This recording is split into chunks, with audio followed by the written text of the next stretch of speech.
Que gracias a todos y a todas los que participan hoy en la clase. Bueno, qué decirles, nos encontramos en momentos críticos, históricos, en todo lo que está pasando ahora en Israel. Justo estaba viendo un shiur de un Rav que se encuentra ahora haciendo tefilá en la tumba del Baba Sali en el sur.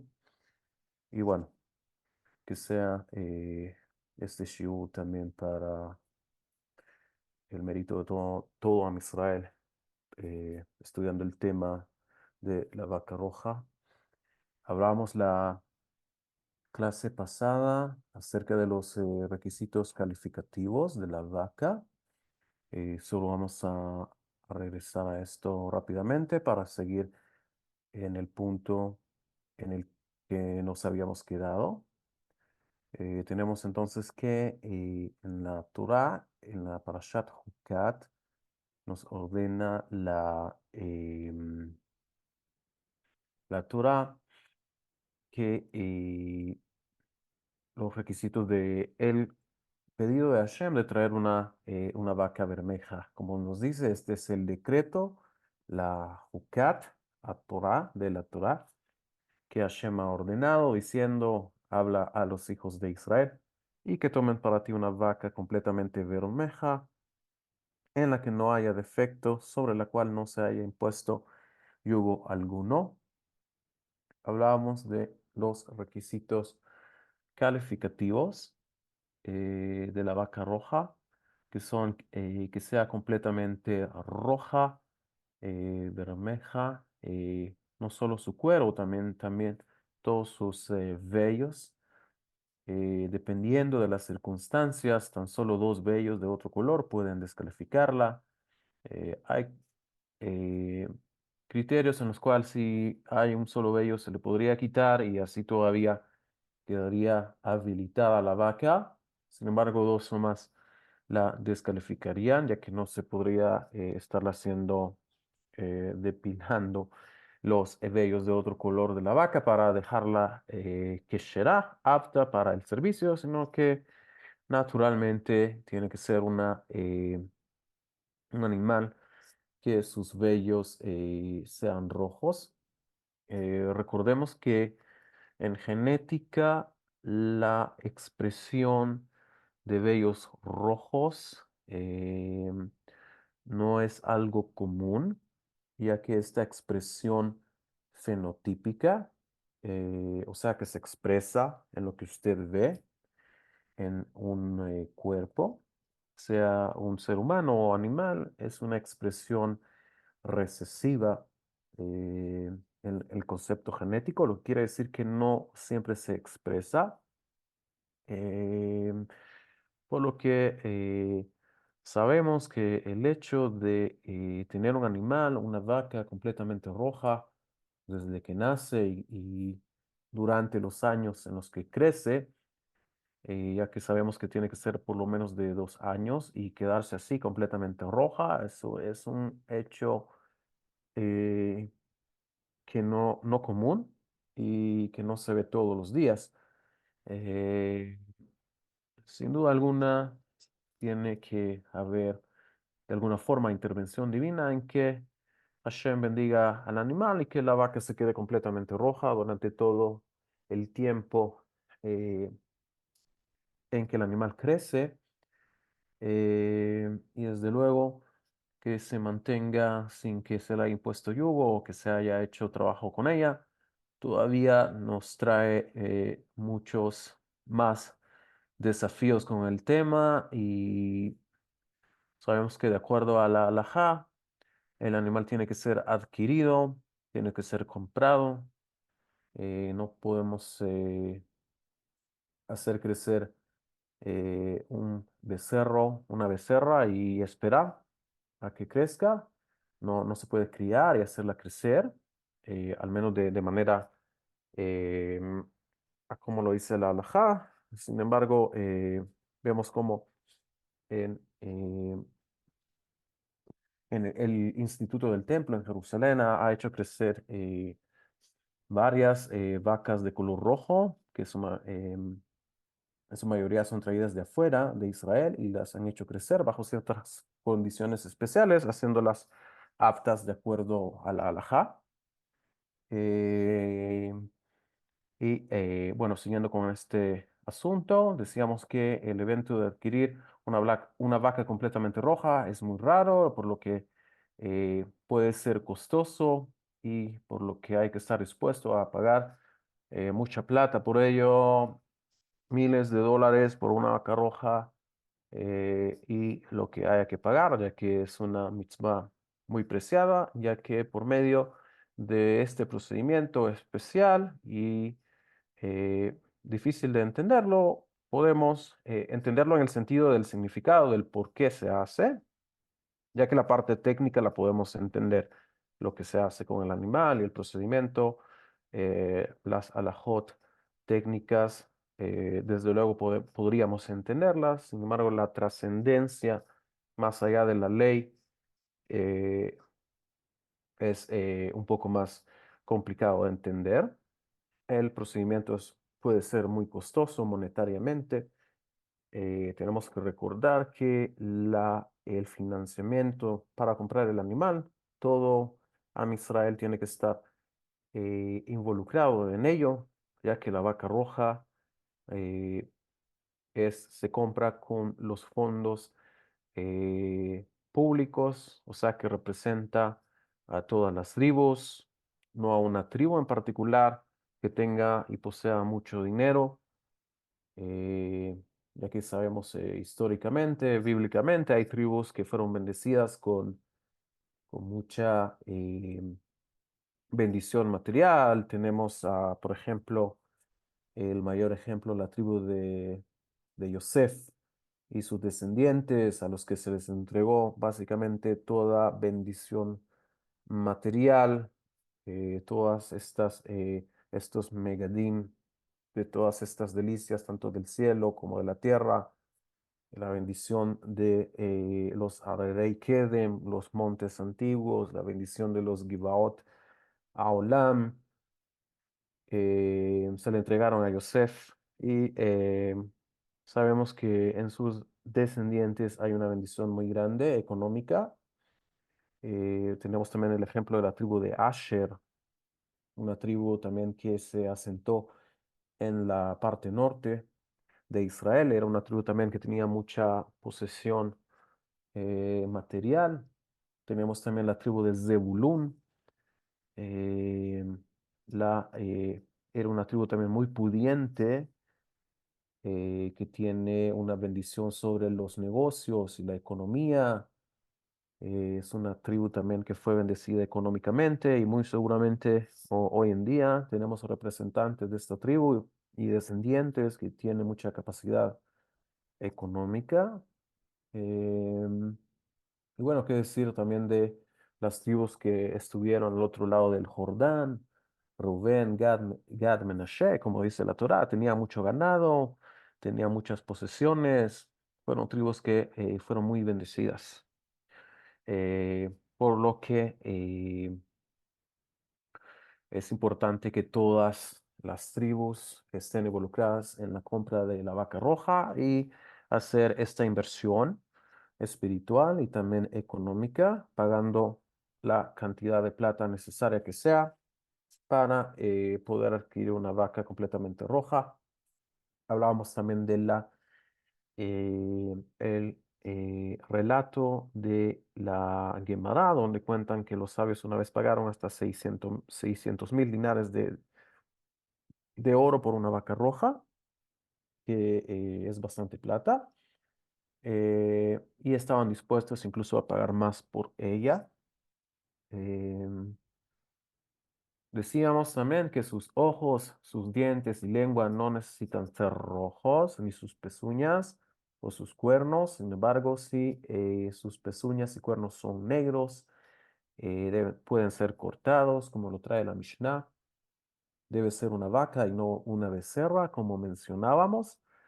Debe estar en su tercer año de vida, por lo menos tener estos 2 años ya cumplidos, ya que antes de este tiempo se considera una becerra de haber llegado a esta edad, incluso antes de ser comprada. Si es adquirida antes de este tiempo, queda descalificada. Debe ser sin defecto físico en la forma del animal, que no tenga ningún defecto de nacimiento o algún defecto adquirido durante creció en estos 2 años, que no haya tenido alguna lesión, alguna pata lesionada, que haya adquirido alguna deformidad definitiva, que no tenga algún defecto de estos, que sean permanentes. Al igual que los demás sacrificios, hay ciertos defectos que descalifican al animal. Sin embargo, hay defectos que son temporales, digamos cuando el animal de repente está enfermo, tiene algún defecto temporal, se puede esperar un tiempo que el animal se recupere y vuelva a no tener ningún defecto y podría estar habilitado nuevamente para ser sacrificado en el altar. Las mismas leyes aplicarían para la vaca roja, eh, ya que los mismos defectos que descalifican un sacrificio para ser llevado al altar, descalifican a la vaca roja. De igual manera, cualquier factor del servicio que descalifica un animal para ser llevado al altar, descalifica a la vaca roja. Tenemos los mismos criterios para sacrificios en general que son traídos al altar como para la vaca roja. No debe habérsele impuesto yugo alguna vez, no solamente un yugo la descalifica, también si ha sido usada para cargar algo, como mencionábamos. Eh, Vamos a seguir. Con respecto al servicio, decíamos que el servicio comienza 7 días antes de ser quemada. El Cohen que va a realizar el servicio se le pone en cuarentena, se le aparta, se le pone en reclusión.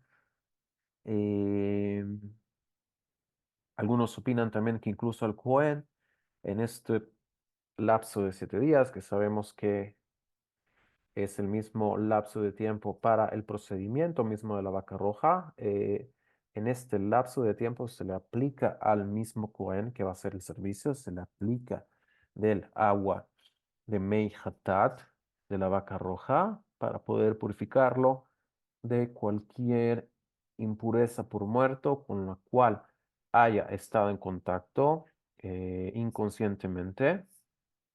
eh, Recordando que en general el sacerdote tiene una prohibición de contaminarse por muerto, de entrar a un cementerio y de contaminarse por un cadáver, exceptuando en algunos casos de algún familiar cercano en el cual por mitzvah, por mandamiento de la Torá, sí podría contaminarse y tener que pasar también este procedimiento de purificación con aguas de Mei Hatat. Em, entonces, como dice la Mishnah, Mafreshin Otam, los Kohanim que van a hacer el servicio son separados, Leafrish, como decimos en la Berajá, de Leafrish Halá. Cuando la mujer separa Halá, Leafrish es separar algo, y así lo trae la Mishnah también, que los sacerdotes son recluidos, especialmente el que va a oficiar la parte principal de este servicio, ya que no solo un sacerdote se requiere para el servicio, sino que son varios los que están involucrados. Eh, el Cohen era recluido en un lugar ubicado en el área subterránea del templo por un periodo de 7 días. Tenía prohibido tener contacto físico con alguien, no sea que fuera a impurificarse, como lo trae la Gemara en el Tratado de Yomá. Los demás participantes del servicio tenían que estar asimismo en estado de pureza ritual y durante el periodo de reclusión el Cohen era rociado con aguas de Hatat para purificarlo de cualquier impureza que pudo haber contraído inconscientemente, sin saberlo. La vaca bermeja era quemada durante el servicio de la misma en el monte de los olivos hacia el este del templo, como lo trae la Mishnah en Pará. Era quemada viendo la vaca misma, tenía que ser posicionada con su cabeza hacia la dirección del templo. Recordemos, como hemos estudiado anteriormente, que el eje principal del templo es de este a oeste, y es en esta dirección que si hoy en día tuviéramos el templo y fuéramos a rezar al lugar y a presentar sacrificios, tendríamos que rezar hacia el oeste, eh, hacia la dirección del Kodesh a Kodashim. Y en el pasado, históricamente, durante el tiempo del primero y segundo templo, se entraba, se entraba al templo por varias puertas que había en el monte del templo. Había una puerta, había una entrada que se encontraba en el sur, otra entrada en el este, y había otra entrada norte también. Durante el segundo templo había una entrada, había una rampa que se encontraba, hasta el día de hoy hay una rampa que se encuentra en la parte occidental, a donde está el cótel, que recordemos que el cótel es el muro occidental del monte del templo. No es el muro occidental del templo, sino que el muro occidental del monte del templo. Por lo cual es un lugar que no hay alguna prohibición de acercarse con impureza por muerto, como todos nosotros hoy en día tenemos. Por lo que sabemos que hoy en día todos podemos ir a rezar al cótel. Incluso hay áreas en el monte del templo mismo, subiendo al monte de Moriah, al Abait, al monte del templo mismo. Hay áreas que desde el tiempo del segundo templo, el rey Herodes mandó a ampliar, ya que mandó a hacer una rampa y un relleno y una extensión de una explanada del monte del templo. Todo este relleno y esta área extra que no existía, no en tiempo del primer templo y no anteriormente, toda esta área de relleno es un área que hoy en día no habría problema de entrar, de subir al monte del templo y entrar y estar en esa área en estado de impureza por muerto. No habría ningún problema. A medida nos acercamos al área, eh, en tiempo del segundo templo, había un área rectangular de 500 codos por 500 codos. Es en esta área, a partir de esta área, donde entra la restricción de la impureza. Fuera de esta área, aún estando en el monte del templo, no habría algún problema alágico de la Torá de poder entrar y estar en este lugar. Hoy en día vemos cómo existen eh, grupos de personas que diariamente suben al monte del templo y presentan sus rezos en el monte del templo sin pasar las, estos, estos lugares donde ya no se podría, de acuerdo a la halajá, estar en un estado de impureza. Hay personas que han estudiado el tema y conocen muy bien el área del monte del templo y saben en qué áreas no hay ningún problema de estar, de subir y estar en el lugar. Es por eso que hoy en día hay muchas personas que suben al monte del templo y presentan sus tefilot, sus rezos en el lugar. Hay muchas personas que no lo hacen por el simple temor y la reverencia que tienen por el lugar. por el temor de no cometer algún error, de pisar erróneamente e inconscientemente en un lugar o en un área de santidad donde no se permite estar en estado de impureza. ¿Cuál es el problema de esto? Que si alguien, Hasbe Shalom, entra en estado de impureza a este lugar donde está prohibido entrar, la pena de castigo es Karet. Por eso es un tema muy delicado y las implicaciones prácticas son muy delicadas. Es por eso que muchas personas eligen no subir del todo al monte del templo. Sin embargo, sí hay áreas en el monte del templo donde sí se podría subir y estar aún en impureza, impureza por muerto. Eh, si alguno de ustedes ha venido a Israel, ha estado en el cótel y se ha fijado eh, hacia el Monte de los Olivos y ve que en el Monte de los Olivos mismos hay tumbas y hay un cementerio donde judíos están enterrados.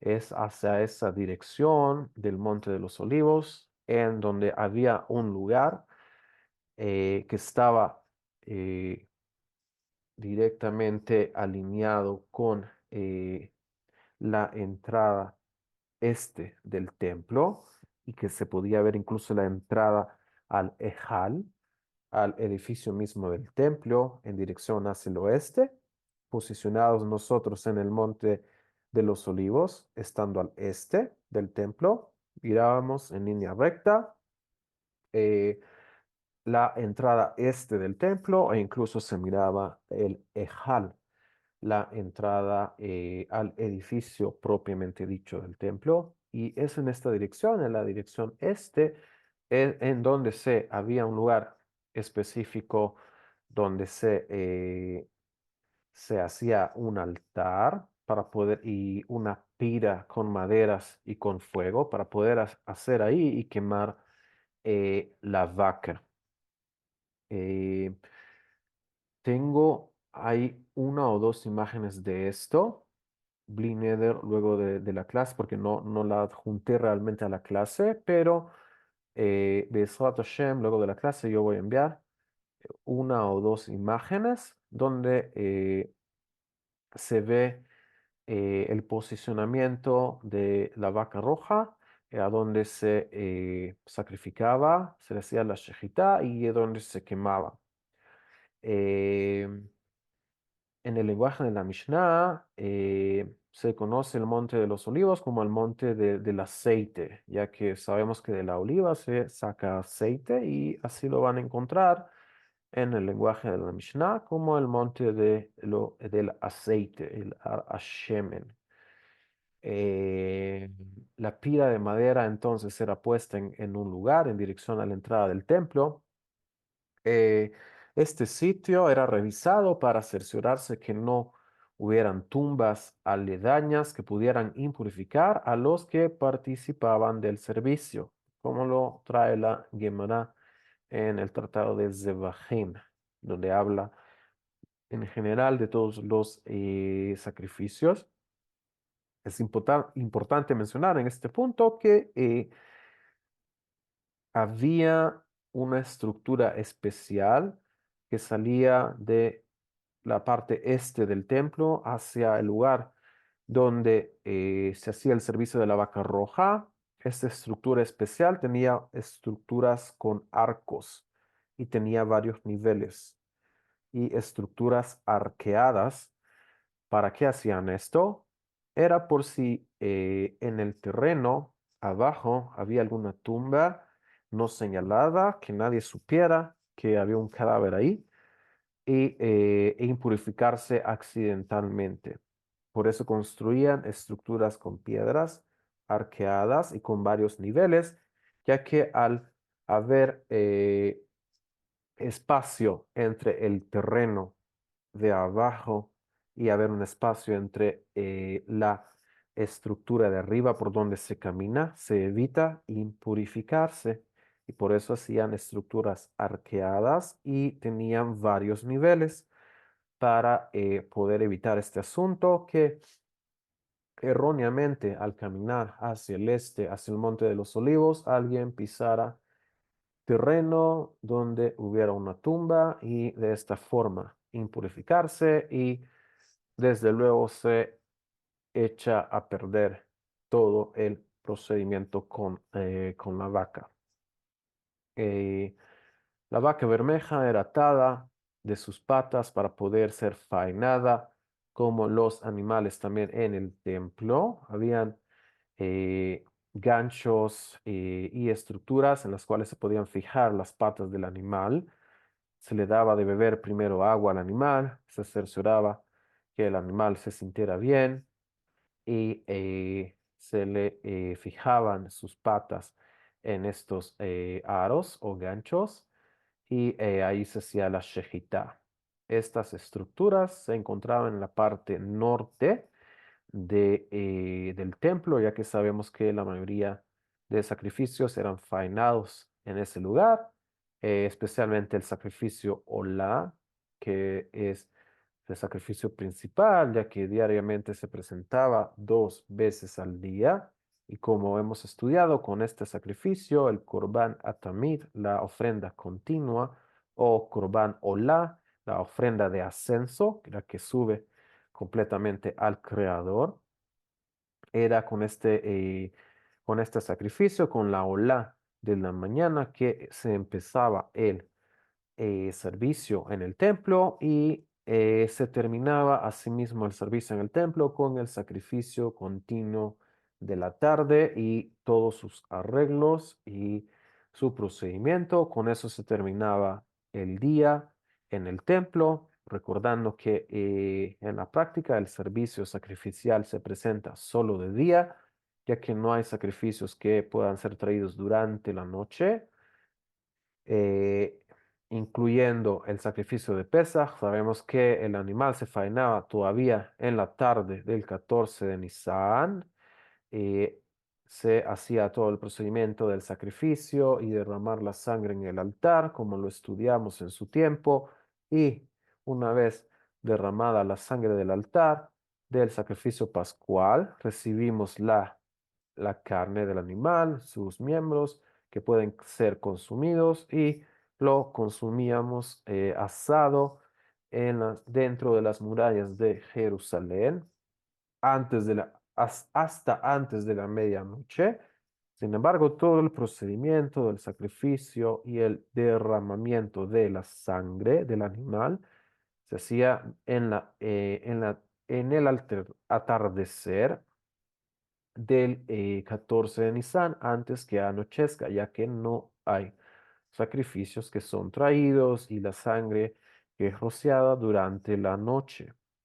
Durante la noche, como hemos estudiado en el templo, básicamente se preparaban la guardia, las guardias de sacerdotes y levitas que se montaban en el templo cada noche, no porque Hashem necesita que cuiden la casa, sino por respeto por el kavod que tiene el lugar.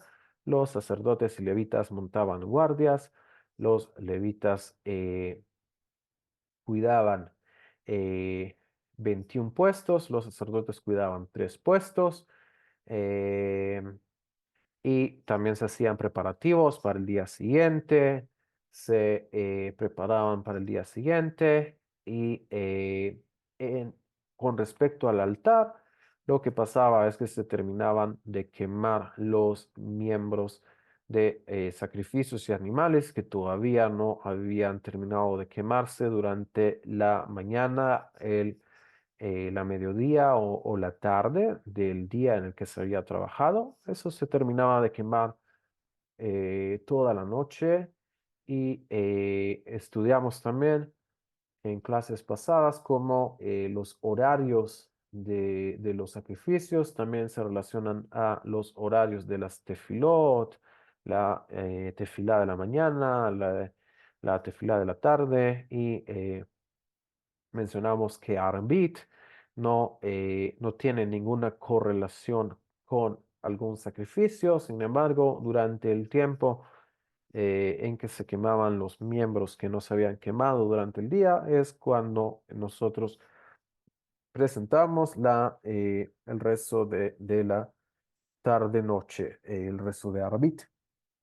Eh, Luego esta pira de madera era encendida, como lo trae la Mishnah. Una vez que las llamas alcanzaban la vaca, un manojo compuesto por madera de cedro y tallos de la planta de hisopo, que en hebreo se escribe eizov, con aleph, y una cinta de lana carmesí, eran lanzados al fuego junto con la vara, como lo trae la Mishnah en Pará, en el Tratado de la Vaca Roja.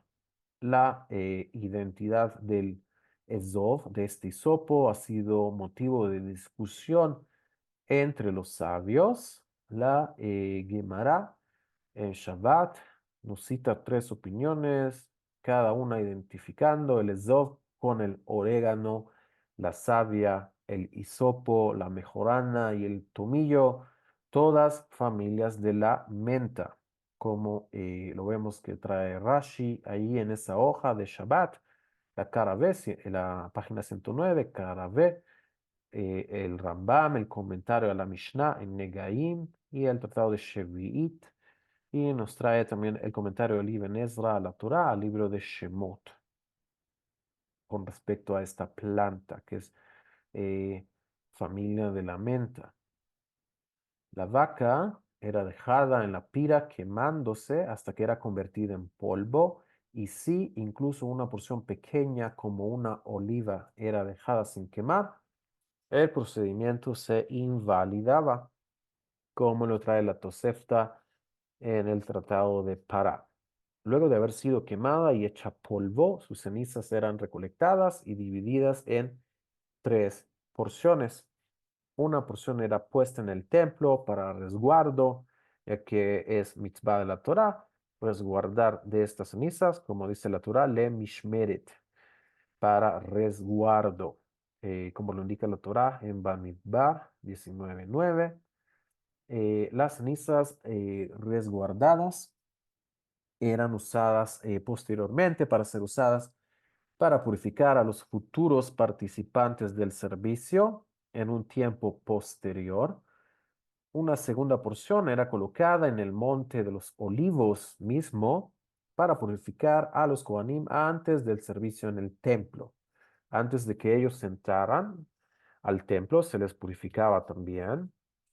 Eh, Recordemos que habían 24 guardias de sacerdotes, cada una servía más o menos 2 semanas por año, exceptuando los Hagim en las fiestas, que como hemos dicho, todas las 24 guardias se encontraban en el templo por la gran cantidad de trabajo que había con los sacrificios que todos nosotros tendríamos que traer en las 3 veces al año, para Pesach, para Shavuot y para Sukkot.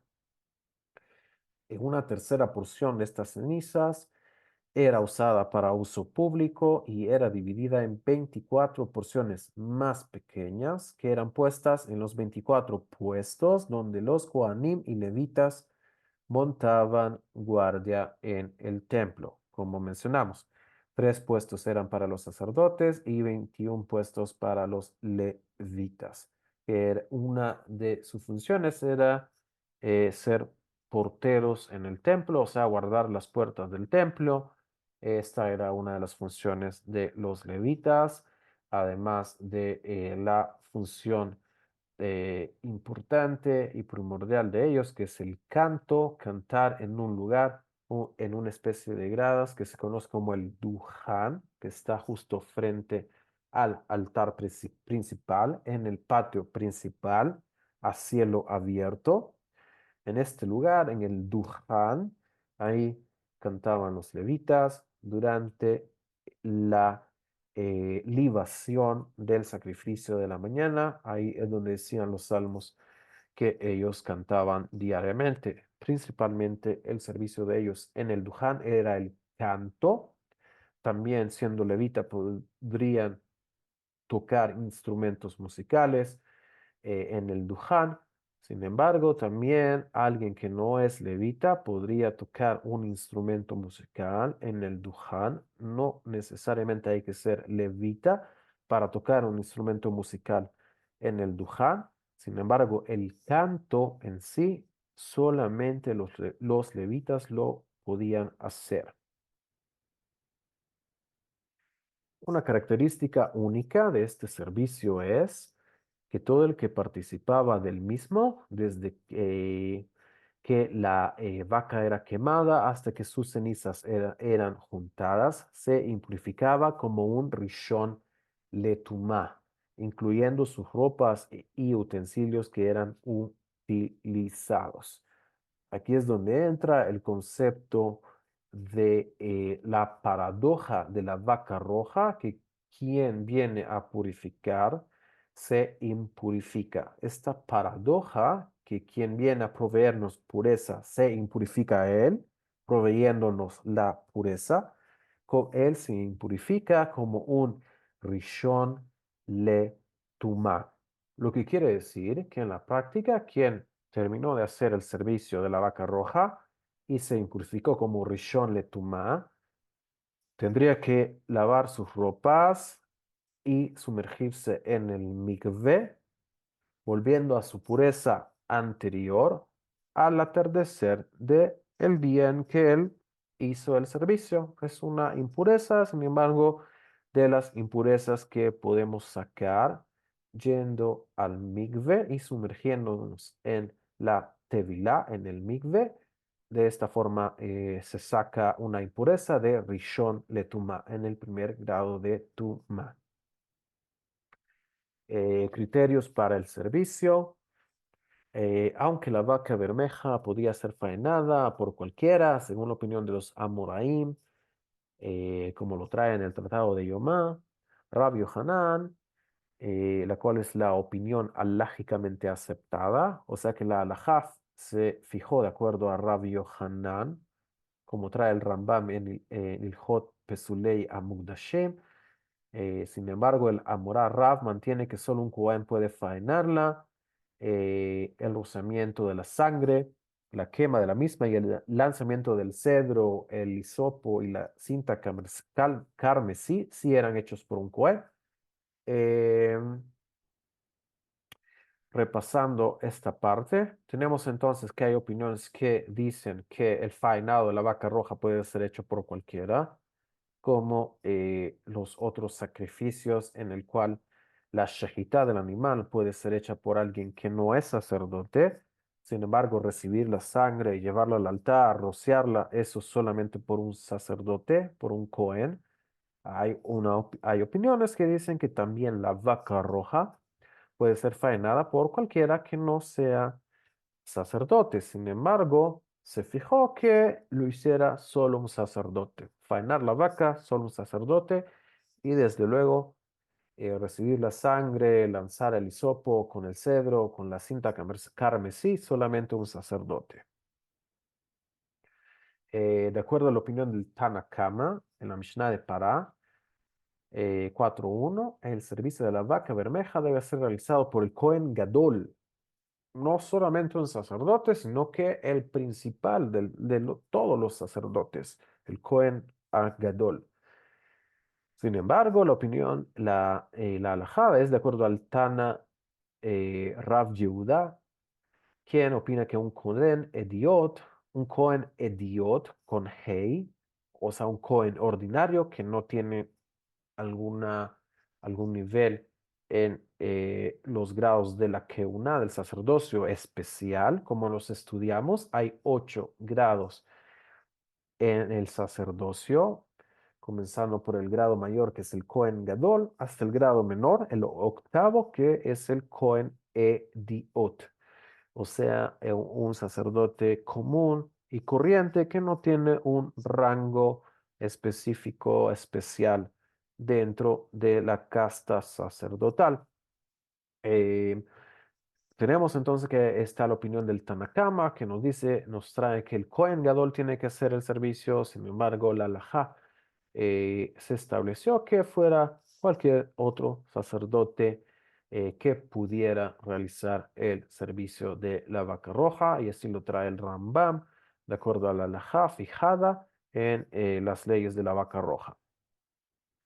El Cohen debe vestir, el Cohen que hace el servicio, debe vestir las 4 vestimentas sacerdotales que los sacerdotes usan durante el servicio dentro del templo. O sea que fuera del templo tenía que salir con sus vestimentas con las cuales él sirve en el templo. Con esas mismas vestimentas tenía que hacer el servicio de la vaca roja fuera del templo, recordando que en general es prohibido que un sacerdote salga fuera del templo con vestimentas sacerdotales con las cuales él sirve en el templo, exceptuando al Cohen Gadol, que por el respeto, el kavod y la posición alta que él tiene, que representa todo el pueblo, el Cohen Gadol sí podía salir con sus vestimentas fuera del templo. Sin embargo, el resto de sacerdotes tenían prohibido salir con sus vestimentas, con sus 4 vestimentas básicas, fuera del templo y caminar así por las calles de Jerusalén. Incluso el Cohen Gadol debe vestir 4 vestimentas para el servicio en caso que sea el Cohen Gadol quien lo sirva, que como decimos, la halajá es que no necesariamente tiene que ser el Cohen Gadol, pero en caso que él decida prestar el servicio, él lo puede hacer, así como cualquier otro servicio en el templo. Si el Cohen Gadol pide tal o cual parte de determinado sacrificio para consumirla y comerla, se le da sin discusión.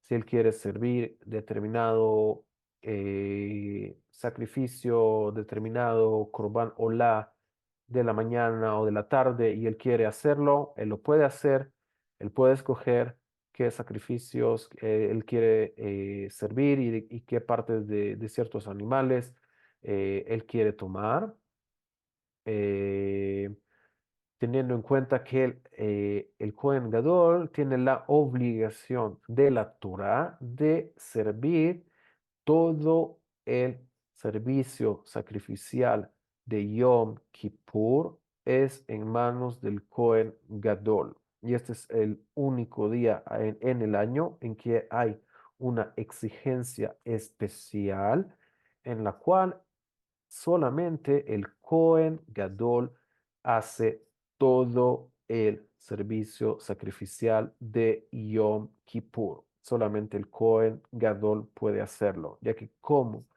él representa a toda la nación, él es quien está obligado a brindar el servicio expiatorio de Yom Kippur y recae sobre él esta obligación de que solamente él pueda hacerlo sin duda alguna, con la asistencia del resto de los sacerdotes. Sin embargo, el procedimiento importante en sí de rociar la sangre, llevar los utensilios al Kodesh HaKodashim, ofrender ahí la Ketoret, eh, y hacer la aspersión de la sangre 7 veces, etcétera, etcétera. Todo este procedimiento, como Besrat Hashem lo vamos a estudiar a su tiempo, lo tiene que hacer el Cohen Gadol.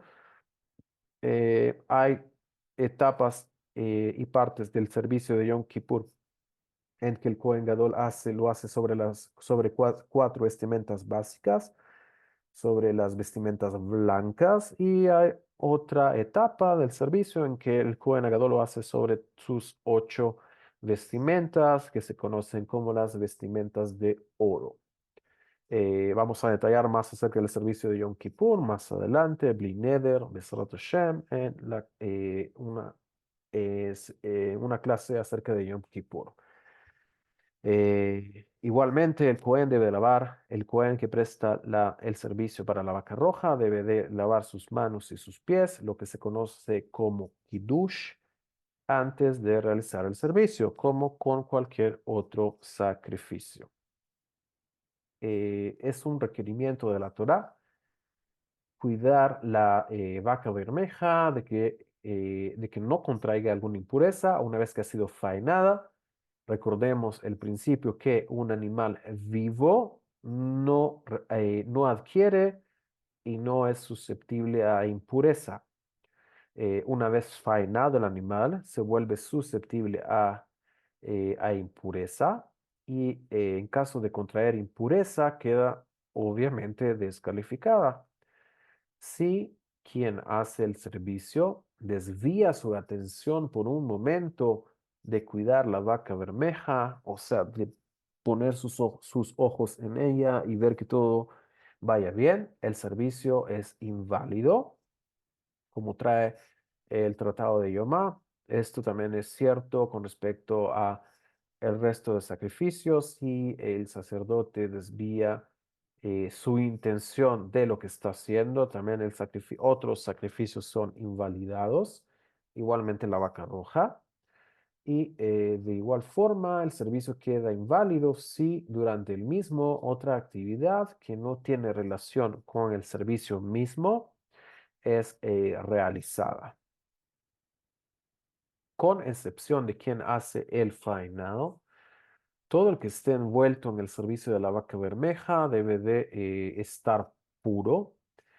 Eh, Alguien que está impuro podría realizar el faenado de animales que son consagrados para ser sacrificados. Ya hemos hablado de esto. Desde luego hay condiciones para que esto pueda darse. Un punto importante respecto al servicio de la vaca roja y el servicio sacrificial en general es el asunto del Tevul Yom. Vamos a explayar más en este concepto. Un Tevul Yom es una persona que estuvo impura, realizó el proceso de purificación e hizo inmersión ritual. El día que culminó el proceso de purificación fue al migve. Sin embargo, esa persona está esperando, a pesar de haber hecho todo el procedimiento de purificación y haberse sumergido en el migve, la persona todavía está esperando el tiempo al anochecer para ser considerado puro nuevamente, ya que sabemos que es hasta el anochecer que volvemos a ser nuevamente puros cuando en el entendido de que hemos pasado el procedimiento de purificación adecuado. Un tebulión es considerado impuro en ciertos aspectos y es considerado puro en ciertos aspectos. Un tebulión está descalificado para realizar el servicio sacrificial en el patio del templo, dentro del templo. Un tebulión no podía todavía entrar al patio de los sacerdotes, a la Azara, así como un tamé que no ha hecho inmersión ritual del todo. Un tebul yom también está descalificado de la misma forma en que cualquier otra persona impura que no ha hecho ningún procedimiento de purificación estaría inhabilitada de poder entrar al templo. Con respecto al servicio de la para aduma, un tebulión es considerado taor, o sea, puro, con respecto al servicio de la vaca roja, tomando en cuenta que el servicio se hace en el Monte de los Olivos, si se purifica al sacerdote 7 días antes y se le rocía el agua de Ejatat de la vaca roja durante este periodo de reclusión de 7 días. Sin embargo, hay este concepto interesante que un tebulio puede realizar el servicio de la vaca roja. eh, Esto lo vamos a mencionar ahora. La Mishnah en Pará nos enseña que la práctica era usar intencionalmente un tebul yom, un sacerdote que fuera tebul yom, para que él realizara el servicio. ¿Por qué sucedió esto? Había eh, un movimiento sacerdotal que se llamaban los Sedokim, los saduceos, quienes objetaban esto y ellos sostenían que un Tevul Yom estaba descalificado para el servicio de la vaca roja. No hay discusión que un Tevul Yom está descalificado para el servicio sacrificial dentro del templo. Sin embargo, de acuerdo a la ley rabínica, se podía usar intencionalmente un Tevul Yom, un sacerdote Tevul Yom, para que realizara el servicio de la vaca roja. El tiempo del segundo templo, había este grupo de sacerdotes y personas que seguían este mismo pensar, los tzedokim, que opinaban y eran de la opinión que un tebul yom no podía ser usado para el servicio de la vaca roja. Eran estrictos en este punto específico. Eh, ¿Qué sucedía entonces con el tebul yom? Hablamos por un lado que se recluía al sacerdote, se le rociaba con agua de la vaca roja durante todo este tiempo y de repente hablamos de un tebulio, una persona impura que hizo inmersión en el mikve ese mismo día. ¿Qué sucedía? Este sacerdote que había sido recluido todo este tiempo, se había invertido y ha hecho un esfuerzo muy grande de recluirlo por una semana para evitar contacto con personas que estuvieran impuras por muerto y de repente el día en que va a hacer el servicio, la persona intencionalmente se impurificaba con alguna impureza menor. Por ejemplo, estar en contacto con un reptil, hacer contacto con un reptil o tocar algún objeto impuro, impurezas menores que no son impureza por muerto, impurezas que eh, nosotros podemos quitarlas yendo al migbe, sumergiéndonos y esperando hasta el atardecer y nuevamente somos puros. En el entendido de que nosotros no somos la fuente que está produciendo la impureza, como en el caso de un zav, un sacerdote que tuviera una emisión por medio de su miembro, que ha tenido más de 3 emisiones y que se considera un ZAF, desde luego que está completamente descalificado, o en caso que, em, o en otros casos en que la persona misma sea la fuente de la impureza, en estos casos no. Lo que sucedía es que intencionalmente el sacerdote que había pasado la reclusión y la purificación, intencionalmente se le hacía que se impurificara con una impureza menor. Sin embargo, ir al migve antes de empezar el sacrificio, el procedimiento de la vaca roja, y que estuviera habilitado a pesar de haber estado impuro y ser un tebulio, ya que estuvo impuro, estuvo en contacto con la fuente impura, se sumergió en el migve en ese mismo día y en ese mismo día presenta el sacrificio de la vaca roja. Esta es el punto de discusión que hubo entre los perushim, los que conocemos como los fariseos, los perushim, que gracias al legado de ellos tenemos la Torá hasta el día de hoy. Y el judaísmo rabínico descendió de ellos. Existieron grupos que eventualmente se perdieron en el tiempo. Uno de ellos fue este grupo de tzedokim y personas que interpretaban la ley de manera literal y eventualmente tuvieron discusiones con los sabios que recibieron tradición de generaciones pasadas hasta llegar a Moshe. Hubo históricamente grupos que se oponían y se levantaban en contra de la interpretación tradicional de la ley. Específicamente los puntos de discusión siempre fueron en la Torah oral y cómo interpretar la Torah escrita, que como sabemos hay muchas hay muchos mandamientos de la Torah escrita que no sabemos en la práctica cómo hacerlos de no tener una tradición oral y una ley oral, como por ejemplo la mitzvah de tefilín. La Torah nos dice que hay que ponerse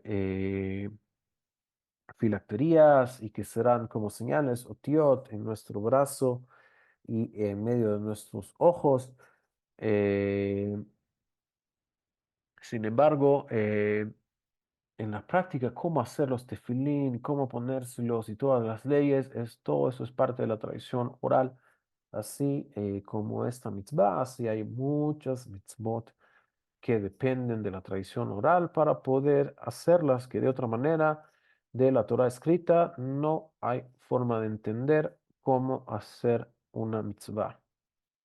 Eh, un punto importante histórico es que todo grupo extremista que quiso llevar la observancia religiosa al extremo, todos estos grupos históricamente desaparecieron.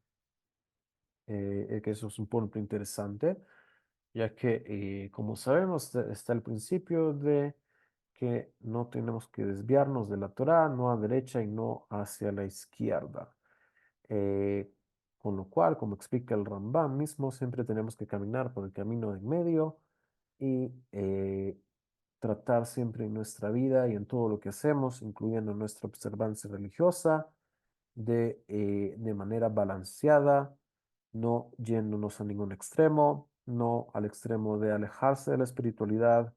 Hashem no lo permita y tampoco llevar, eh, irse hacia el otro extremo, ya que alguien que se encuentra en un extremo, le es muy difícil distinguir entre derecha e izquierda. Alguien que se encuentra en un extremo, solamente estando en el camino del centro, que podríamos distinguir cuál es la derecha y cuál es la izquierda. Solamente alguien que se encuentra en el centro. Alguien que se encuentra en cualquiera de los dos extremos, le sería imposible eh, diferenciar entre la derecha y la izquierda, ya que él mismo se encuentra en un extremo del cual no puede salir y no podría decir cuál es la derecha y cuál es la izquierda. Eso lo vemos en la práctica hoy en día, lo que sucede, la situación espiritual, política en Israel y en general, muchos grupos en el judaísmo hoy en día, sobre todo fuera de la tierra de Israel, que han llevado la visión religiosa a un extremo hasta tal punto de aliarse con los enemigos de Israel, hasta tal punto de simpatizar con los mismos enemigos de Israel, con los odiadores de Israel. Hasta ese punto han llegado, eso como resultado de llevar la visión de la observancia religiosa a un extremo, con lo cual vemos claramente como Hashem mismo le dice a Yehoshua guardar la Torá de Moshe. Sin embargo, tener el cuidado de no desviarse, no a la derecha ni a la izquierda, sino siempre caminar por el camino de en medio. Desde luego que en nuestra realidad tenemos un desafío muy grande de caminar en línea recta y en el camino de en medio. Sin embargo, es la manera en que Hashem mismo quiere que nosotros nos conozcamos en la vida y en nuestra observancia religiosa con respecto al Creador y con respecto a nuestro prójimo. ¿Es alguna pregunta de lo que vimos hasta hoy?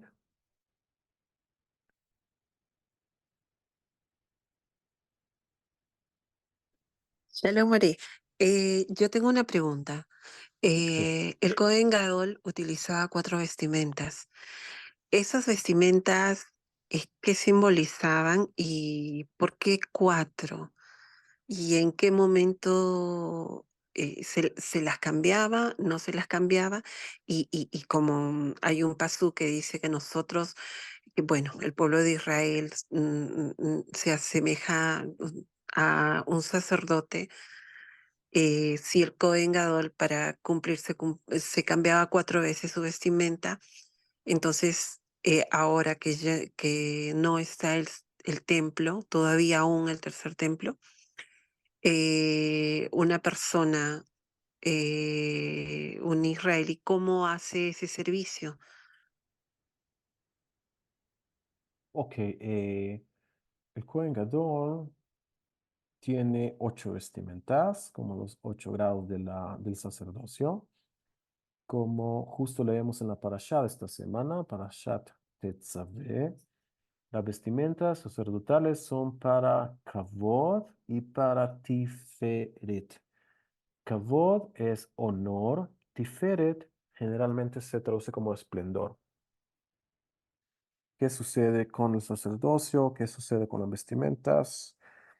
Hay que recordar varios puntos importantes, los cuales también hemos discutido en clases anteriores.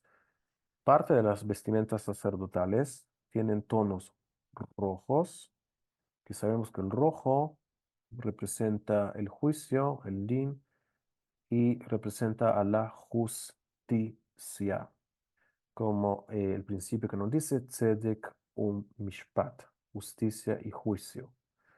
eh, Importante para mantener el orden social en una sociedad, es importante que haya justicia. eh, y es de esta forma que Hashem mantiene el orden general del mundo por medio de la justicia y del juicio, que a cada uno, que cada uno reciba le, eh, lo que tiene que recibir. Esto por un lado. Por otro lado, tenemos que parte de esta vestimenta son blancas, completamente blancas. El blanco representa el Rahamim, o sea, la parte de la misericordia, el Rahamim. El Gesed está representado por el blanco, la misericordia. Por un lado tenemos la justicia y el juicio en el lado izquierdo. Por otro lado tenemos en nuestro lado derecho el Gesed y el Rahamim, la misericordia y la bondad y la misericordia. Ambos elementos, si bien son importantes, tienen que estar armónicamente balanceados para así tener armonía y que el mundo pueda seguir y subsistir. Por otro lado, tenemos que el Meir del Kohen Gadol, una especie de capucha que el Kohen Gadol se pone, es de color tejelet. El tejelet, el azul de color cielo, un azul de tonos parecidos al color del cielo. El tejelet es el color del malhut, o sea, del reinado. Sabemos, ¿cómo sabemos esto? La piedra que representa la tribu de Judá, que es la tribu del reinado, de los reyes de todo Israel, es el Nofej. El Nofej también es una piedra que tiene tonos azulados. No es la única piedra de tonos azulados en el pectoral del Cohen Gadol. Sin embargo, es una piedra de color azulado y sabemos que el tejelet, el color tejelet, que es el color también de los tzitzit, es el color que representa el malhut. ¿Qué sucede con el malhut? El malhut es una sefirá o es un concepto que incluye la generalidad de todo el pueblo, ya que el reinado del rey David incluye a las 12 tribus, nos incluye a todos y todos estamos incluidos en el rey David y en sus descendientes y eh, el, el rey y el Cohen Gadol representan a todo el pueblo, tienen ese peso de representar a todo el pueblo, ya que son quienes lo dirigen y son quienes están responsables y tienen una responsabilidad especial con respecto a todo el pueblo.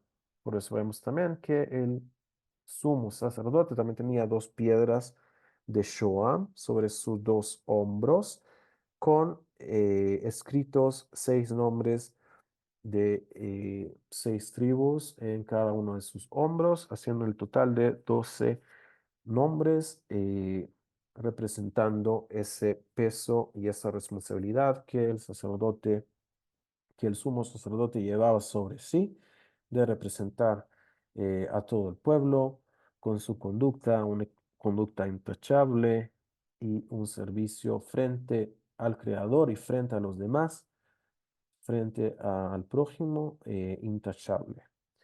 Vemos entonces en la vestimenta del sacerdote, del Cohen Gadol, cómo todos estos conceptos están representados y vemos esa expresión de todas las cualidades que representan a Israel y a Hashem y cómo Hashem maneja el mundo. Todo esto lo vemos representado en las vestimentas del sumo sacerdote.